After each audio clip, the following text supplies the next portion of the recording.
A dry wind swept across the jagged rocks of the canyon as the tall Chiricahua leader silently watched the approaching contingent of American negotiators. A general in a blue uniform dismounted, confident that he was about to sign a document granting the complete surrender of all free groups in the region. The chief merely smiled to himself, knowing that not a single person on this earth had the authority to issue such an order. Watch the video to the end, and you'll learn how this incredible decentralization allowed an entire people to withstand a massive military machine for decades. Are you ready for the shocking truth about how the world's most powerful armies have failed time and again because of a bureaucratic illusion? For many years, historians have portrayed indigenous resistance as a centralized struggle with unified fronts and supreme commanders. What I am about to reveal completely shatters this myth and reveals an entirely different picture of political organization. The secret, passed down from generation to generation, lies in the very structure of decision-making within small communities.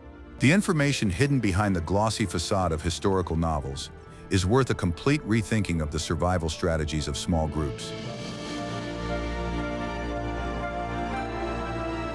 The hidden truth, long glossed over in the general's official reports, lay in their total misunderstanding of the structure of a foreign society. They sought kings and rulers where power belonged exclusively to the authority and voluntary consent of free people. This historical experiment, which did not go according to plan for the colonial authorities, cost them enormous resources and time. What happens behind the closed doors of diplomatic offices often has nothing to do with the reality of the harsh deserts. You will be amazed when you realize just how ingenious and modern this system of governance without a central apparatus was. The nature of the southwestern United States dictated its harsh conditions, requiring people to be as mobile and flexible as possible in their search for resources. Instead of building large cities or uniting into massive tribal confederations, the Apache chose to form small, independent local groups. Each such group consisted of several extended families that moved across their designated territory independently of their neighbors. This structure allowed them to make effective use of the desert's scarce water resources and avoid depleting food supplies in any one location. Within these small communities, there was no hereditary authority or positions that gave anyone the right to command other free people. The leader was the person with the most experience, wisdom in resolving disputes, and luck in finding safe routes. His authority rested solely on respect, and any member of the group could leave at any time to join another leader. This created a system of ideal accountability, where the leader was forced to constantly prove his usefulness and concern for the community. If the leader's decisions put the group at risk, people would simply leave his camp, stripping him of all influence. It is important to understand that the Chiricahua, Mescalero, and Western Apache communities spoke similar languages, but never considered themselves a single political entity. They might gather together to hold important ceremonies, exchange news, or undertake joint trading expeditions into neighboring territories. However, once such events concluded, each group would return to its own mountains, governed solely by its own internal rules. There was no supreme council that could issue a decision binding on all groups simultaneously. Such independence astonished European observers, who were accustomed to a strict vertical hierarchy of authority and unconditional obedience to monarchs. What made this system truly unique was its respect for the personal freedom of each individual member of a local group. Even a recognized leader could not force a warrior to participate in a raid or diplomatic mission against his own will. All decisions were made after lengthy discussions around the campfire, where every adult had the right to express their opinion. Only the achievement of full consensus guaranteed that the group would act in a coordinated and effective manner in the upcoming endeavor. If consensus was not reached, those who were dissatisfied simply remained in camp or went about their business without facing any censure. This political flexibility became their greatest asset during their interactions with the encroaching American government apparatus. Officials from Washington arrived with pre-drafted treaty templates, expecting to find a single supreme chief of all the region's Native Americans. They sincerely believed that the signature of one influential person would permanently resolve the issue of control over this vast territory. American diplomats spent months searching for this mythical supreme ruler, ignoring the actual structure of local society.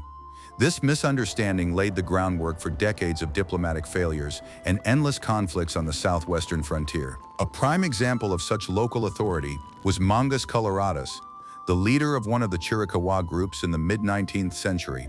He wielded immense influence thanks to his stature, diplomatic talent, and ability to forge alliances through the marriages of his daughters. However, even he, as the most respected figure in the region, could speak only on behalf of his own camp.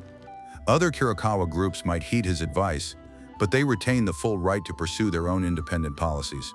Mangas Coloradas understood these boundaries perfectly and never attempted to usurp power over neighboring communities. The U.S. military, when dealing with Mangas Coloradas, often mistakenly interpreted his influence as absolute dictatorial power. They demanded that he halt the movements of all Apache groups, including those he did not even know personally.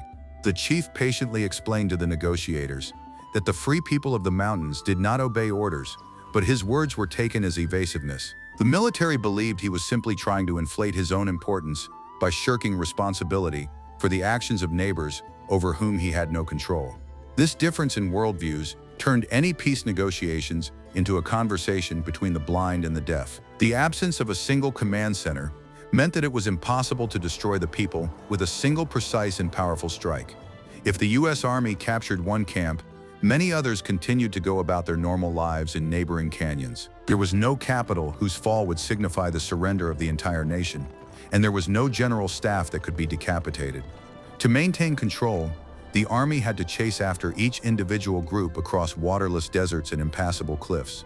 This scattered the military's forces and turned the campaign into an endless logistical disaster for the national budget. Thus, decentralization, which Americans viewed as a sign of barbarism, was in fact a sophisticated survival strategy. It ensured maximum adaptability to changing conditions and protected the culture from instant collapse in the face of an empire. Each local group was like a separate cell in a large organism, capable of functioning and surviving on its own. Even if several such communities were lost, the rest of the people continued to exist, preserving their traditions and way of life. It was precisely this characteristic that made the local peoples the most formidable adversary on the entire North American continent. The intellectual clash between two completely different political systems was only just beginning to gain momentum in the harsh lands of the Southwest. Ahead lay many long years of extremely complex diplomatic maneuvering, in which each local leader played his own unique role. These negotiations required not only courage, but also a subtle understanding of the psychology of an adversary, accustomed to thinking in terms of great empires. I'd love to hear your perspective. What do you think about this decentralized approach to governing society? Please share your thoughts in the comments.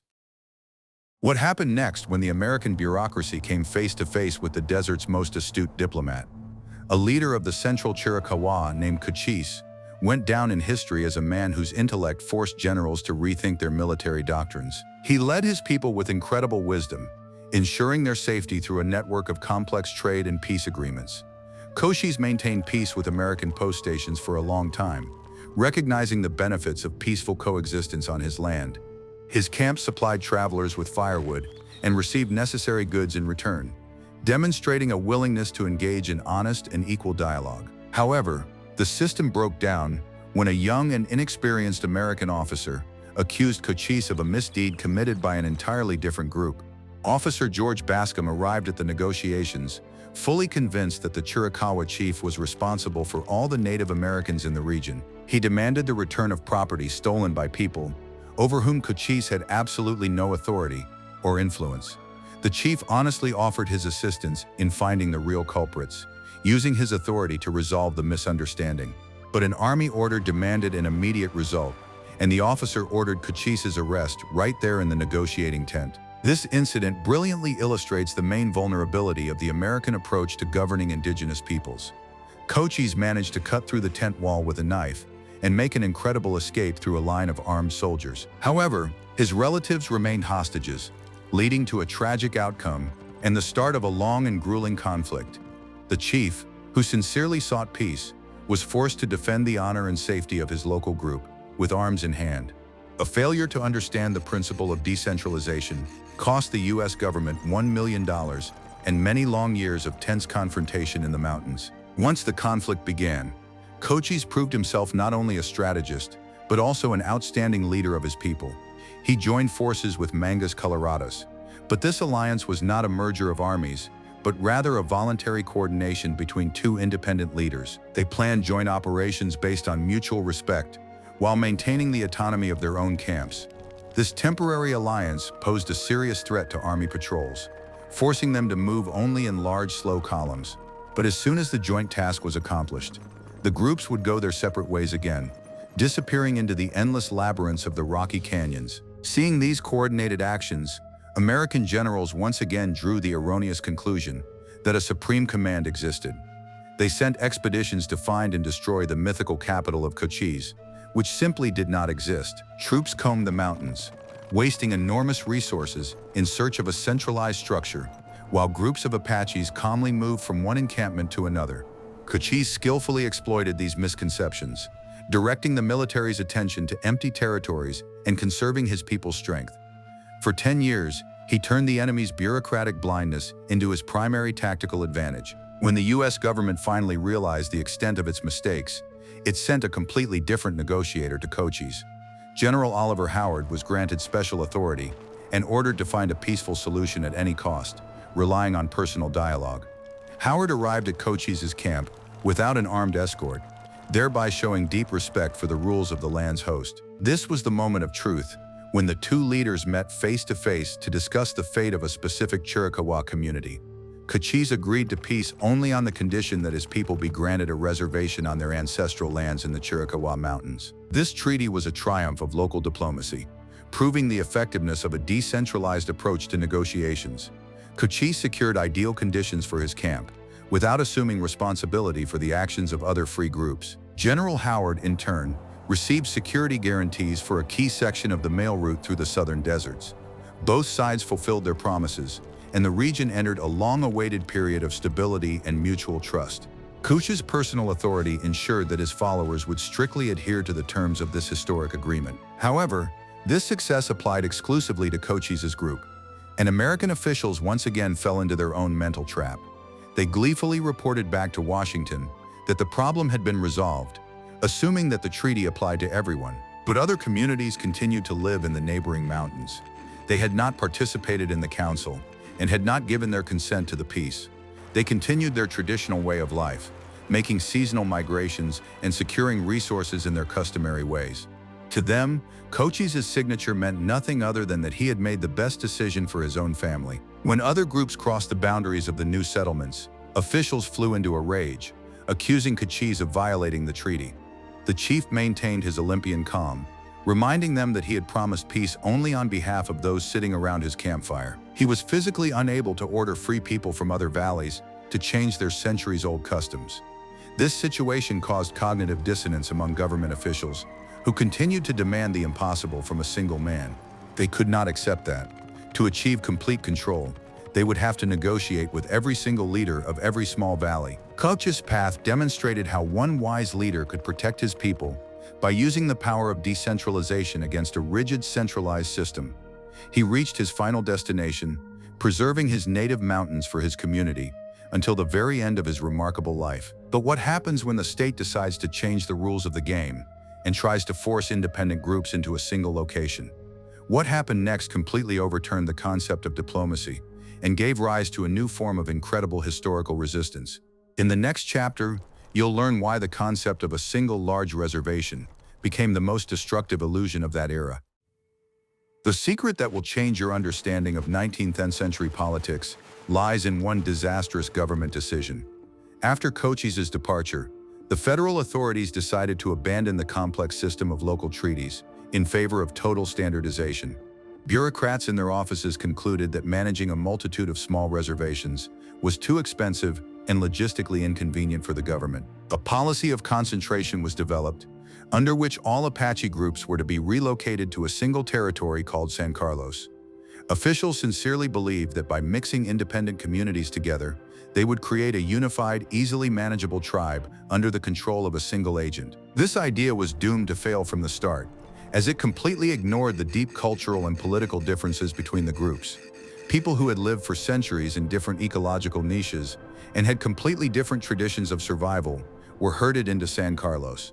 Communities that had previously met only occasionally to trade were now forced to compete for scarce resources in a tiny territory. Moreover, Many of these groups had historical grievances that, under such cramped conditions, quickly escalated into open conflict. The US government created an artificial powder keg by attempting to forcibly mold a unified nation out of 10 independent entities. The leaders of local groups suddenly lost their main source of power, namely, the ability to lead their people away from danger or conflict. In the traditional system, if insurmountable conflicts arose within a camp, the group would simply split up and go their separate ways. On the San Carlos Reservation, surrounded by army checkpoints, this mechanism of natural social regulation was completely blocked. People were forced to live alongside those whose values or leadership methods they categorically rejected. This created unbearable psychological tension that destroyed centuries-old foundations and undermined the authority of traditional wise leaders. Reservation officials attempted to artificially appoint supreme rulers from among the most loyal and compliant Native Americans. They issued these appointees paper certificates and additional rations, expecting the rest to obey them unquestioningly. However, in Apache culture, authority could not be imposed from above or bought with a sack of government flour. People continued to listen only to their true leaders, ignoring the orders of the artificially created administration. This parallel system of authority infuriated officials, who could not understand why their orders were being sabotaged at every turn. Among those caught up in this absurd situation was a leader named Victorio, who represented the Membrano community. He was a brilliant strategist and a man of honor who had long tried to find a compromise with the unwieldy bureaucratic machine. Victorio led his people to the reservation several times, hoping that the government would keep its promises and provide them with decent living conditions. But each time he encountered corruption, food shortages, and attempts to destroy their traditional communal way of life. In the end, he made a decision that came to symbolize the collapse of the entire policy of concentrating independent groups. Victorio gathered his supporters and left San Carlos, declaring that it was better to die free in the mountains than to slowly wither away in captivity.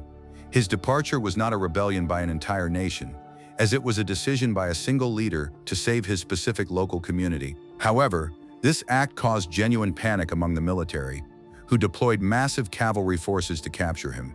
A grueling campaign began, during which Victoria's small group successfully evaded pursuit by several armies for a year. He employed the same tactic of decentralization, dividing his men into small detachments to throw the pursuers off his trail. The Victorio phenomenon demonstrated that attempts to centralize the Apaches only strengthened their resistance and made it more desperate. While the army was chasing one leader, other groups on the reservation closely watched what was happening and drew their own conclusions. They saw that the government was unable to ensure security, even in the territory it controlled, let alone in the wild mountains. As a result, more and more small groups began to leave San Carlos, choosing the path of autonomy and independence. The system, designed to simplify control, actually created chaos that the army simply could not physically handle. Each group that left operated independently, without coordinating their routes with other fugitives from the reservation. For the military, this meant having to conduct 10 small campaigns simultaneously across a territory of unimaginable size. Generals sent desperate telegrams to Washington, demanding additional regiments to bring a situation that had completely spiraled out of control under control. The budgets for military expeditions grew exponentially, yet the results remained negligible due to the incredible mobility of the small groups.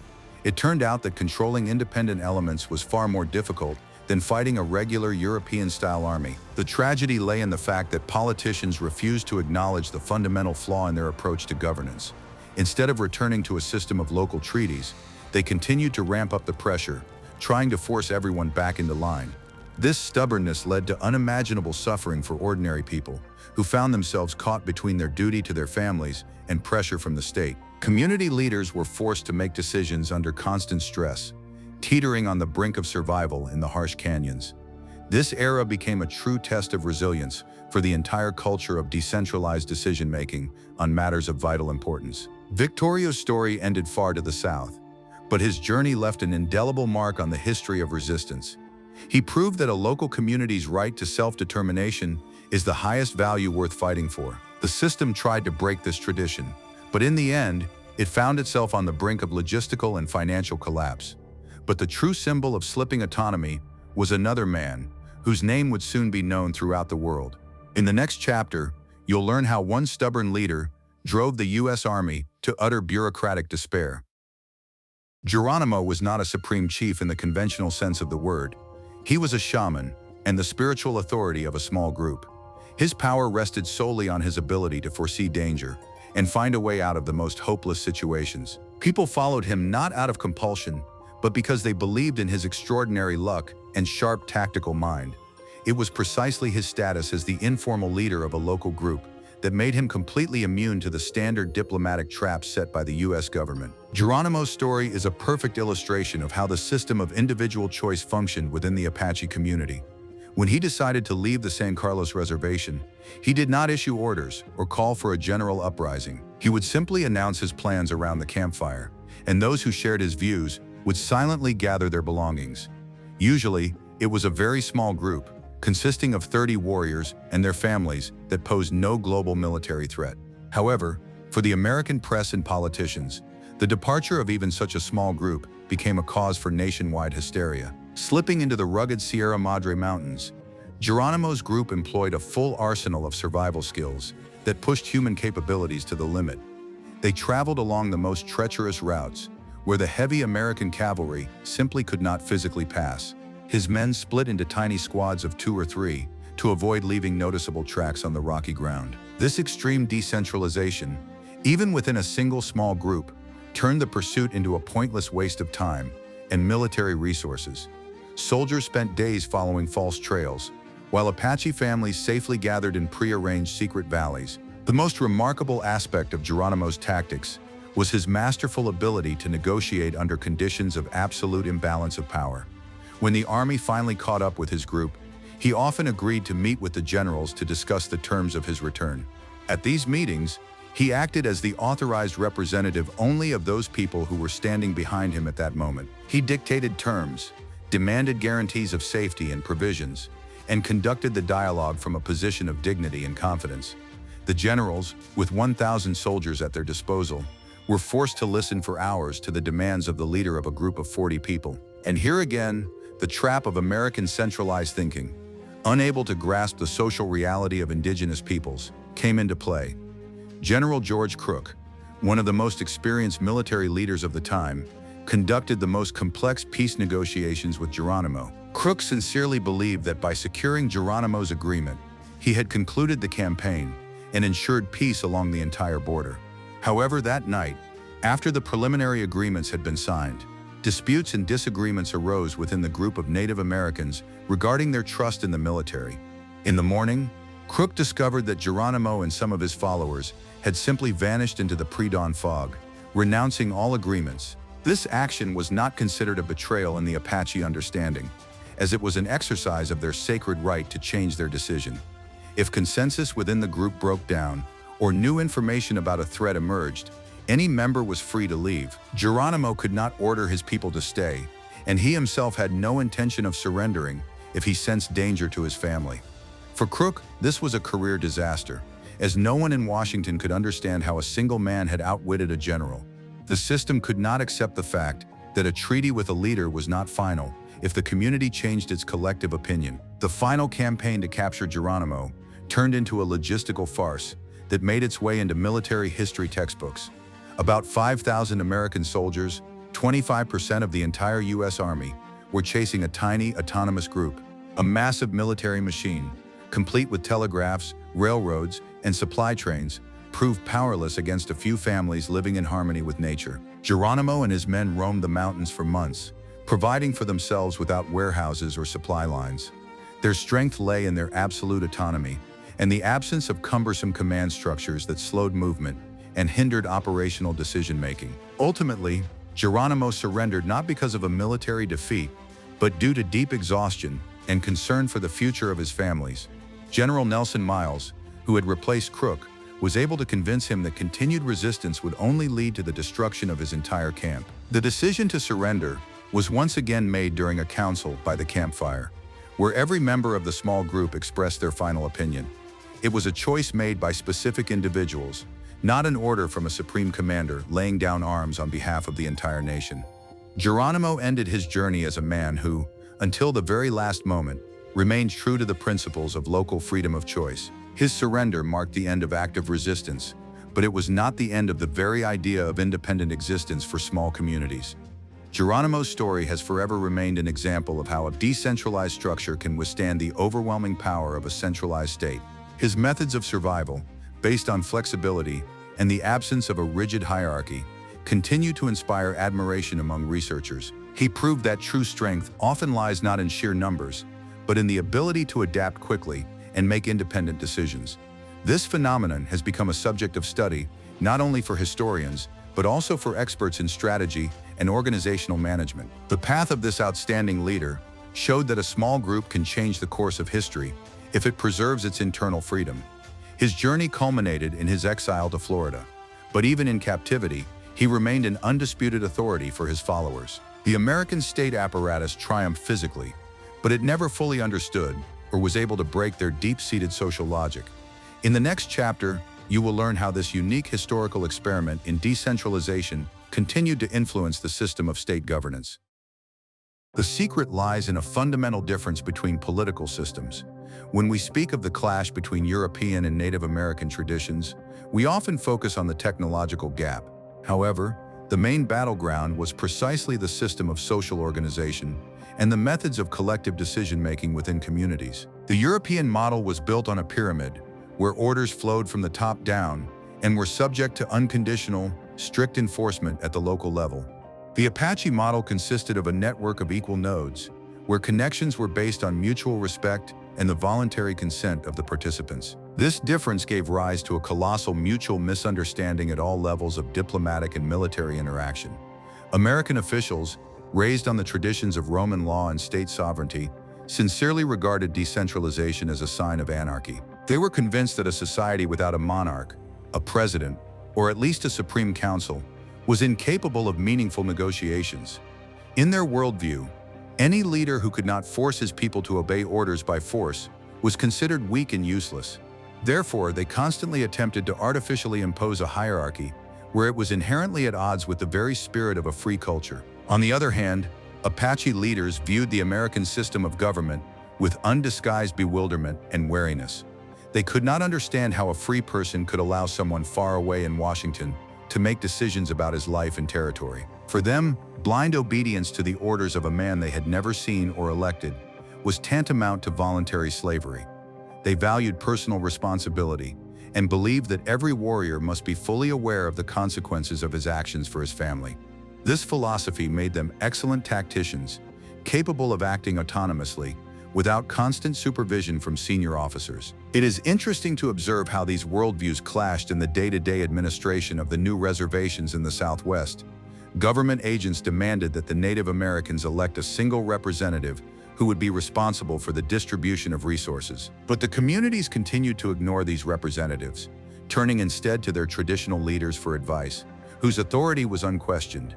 If an appointed agent tried to force people to work or relocate their encampments, they simply resorted to passive resistance. As a result, the entire bureaucratic machine began to grind to a halt, coming up against an invisible but incredibly resilient wall of decentralized sabotage. Even in matters of justice, these two systems diverged radically, leading to constant conflicts and mutual accusations. The American justice system sought a specific culprit to punish according to laws enacted far beyond the region's borders. Traditional indigenous justice was aimed at restoring balance and compensating the affected family through complex negotiations. The group's leader acted not as a judge with the authority to hand down a sentence, but as a wise mediator, helping the parties reach a compromise. The intervention of outside courts disrupted this fragile mechanism of reconciliation, replacing it with a punitive apparatus that was cold and incomprehensible to the people. Many American officers who had spent years pursuing Chiricahua groups gradually began to understand the genius of their system. They noted in their diaries that the absence of a rigid structure made the enemy incredibly resilient to any form of crisis. The officers observed that the death of one leader did not lead to the group's collapse. Another respected figure would simply step into his place naturally. This interchangeability and the absence of critical command nodes earned the quiet respect of professional military strategists of the time. They realized they were not fighting an army, but rather the very concept of absolute personal freedom and social mobility. The assimilation policy launched in the late 19th century was the state's final attempt to break this unique decentralized structure. They tried to turn people into individual farmers by severing communal ties and imposing the concept of private land ownership. However, the spirit of collective decision-making and a deep attachment to their local group proved far stronger than government programs. Even while living in wooden houses and raising livestock, people continued to preserve their internal social organization and informal leaders. The culture proved so flexible that it was able to adapt to new conditions while keeping its core values intact. Today, many researchers are revisiting the experience of these communities, studying them as a model of an ideal sustainable society. In a world of global corporations and rigid vertical power structures, decentralization is once again becoming a sought-after concept in economics and governance. The logic whereby each node in a network can function autonomously and make decisions on the spot is proving to be highly effective. What officials 150 years ago called chaos is now taught in business schools as a cutting-edge form of team organization. History has come full circle, proving right those who preferred campfire councils to orders from a distant capital. The clash of two worlds on the plains and in the mountains of North America was not merely a battle for territory or resources. It was a profound philosophical conflict between the quest for total control and the right to absolute local independence.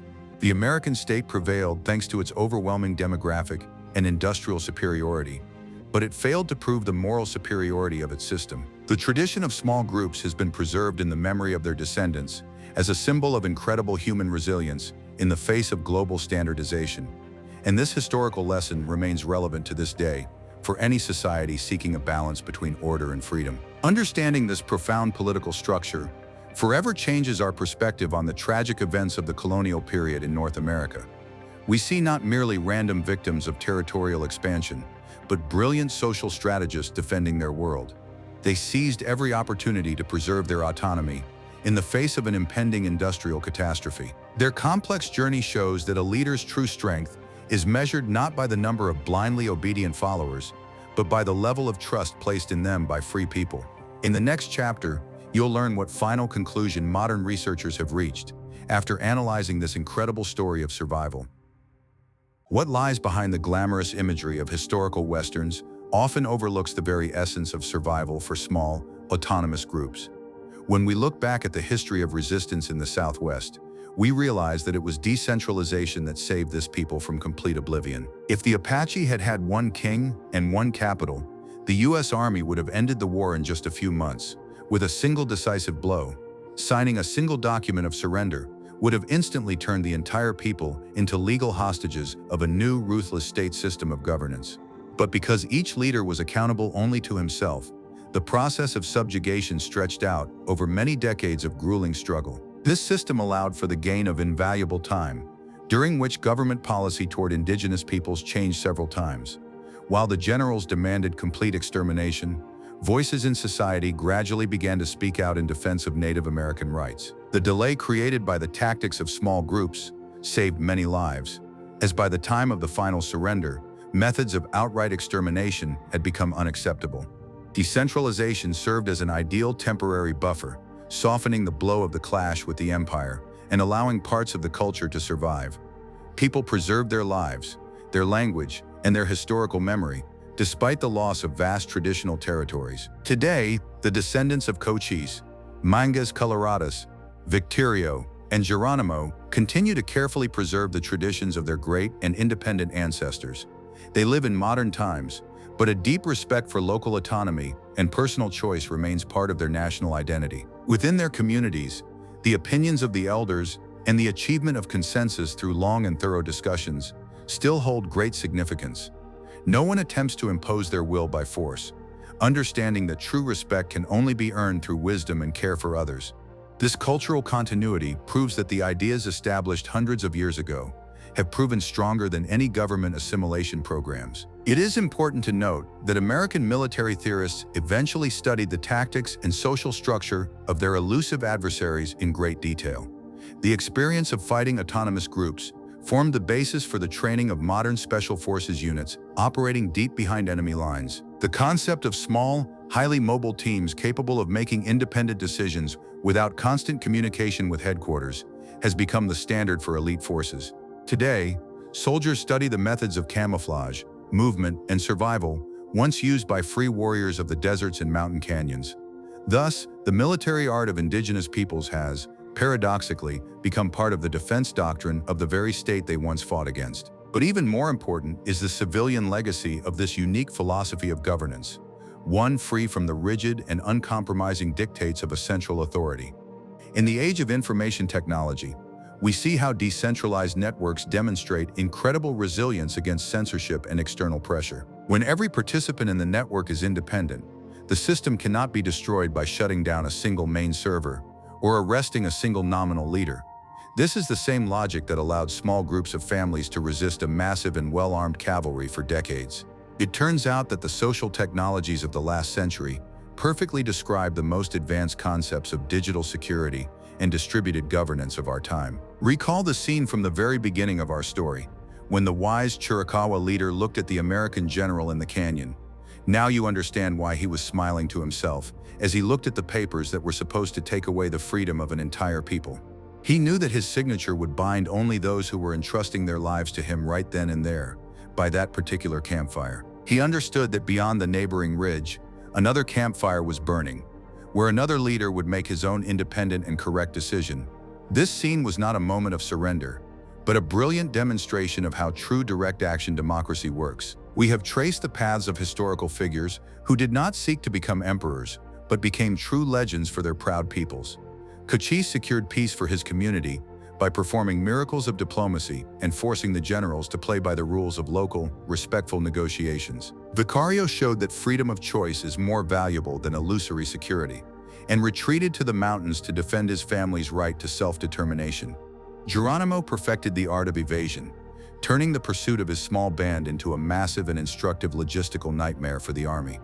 Each of them reached his final destination, leaving future generations a lesson on how to preserve dignity in a hopeless situation. Their paths were not strewn with victories, and many of their decisions led to dire consequences for themselves and their loved ones.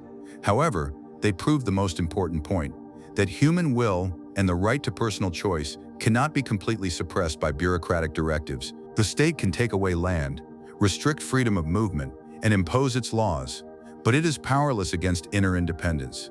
This ability to evade total control while preserving their identity became the primary weapon and the main source of salvation for this people. This is precisely why the history of the decentralized communities of the Southwest still resonates so deeply with people around the world. As we conclude this historical analysis, we see that military weakness turned into the greatest victory in terms of cultural survival. Their inability to field an army of 10,000 prevented them from winning the war, but their inability to surrender en masse prevented them from disappearing. This is a paradox that shatters familiar historical patterns and forces us to take a fresh look at what true effectiveness really is. It is not those who build the highest walls and assemble the largest armies under the unified command of a dictator who survive. It is those who know how to be flexible, trust their neighbors, and make independent decisions when necessary who survive. It's amazing how history puts everything into perspective, proving the value of the most unexpected and counterintuitive survival strategies.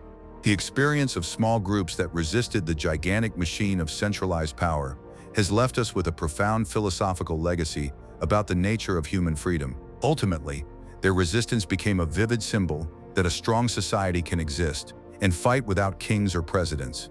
These lessons from the past make us wonder whether our modern systems of governance and control are structured correctly. Let's move on to the final conclusions to permanently enshrine this unique experience in our historical memory. In summary, we can confidently say that the Apache political structure was not primitive chaos, but a highly organized system of adaptive survival. The absence of a single leader and centralized governance saved this people from immediate annihilation and legal capitulation to the colonial machine. Leaders like Cochise, Victorio, and Geronimo each followed their own unique paths, proving that authority based on respect and consent is stronger than orders. They led their communities through incredible trials to the very end, preserving their dignity, free will, and cultural memory for future generations. How applicable do you think the concept of such decentralization is in the modern world? And what topics related to the lives of indigenous peoples would you like to see in future videos? Be sure to share your suggestions in the comments, and don't forget to subscribe to the channel so you don't miss out on new in-depth dives into history.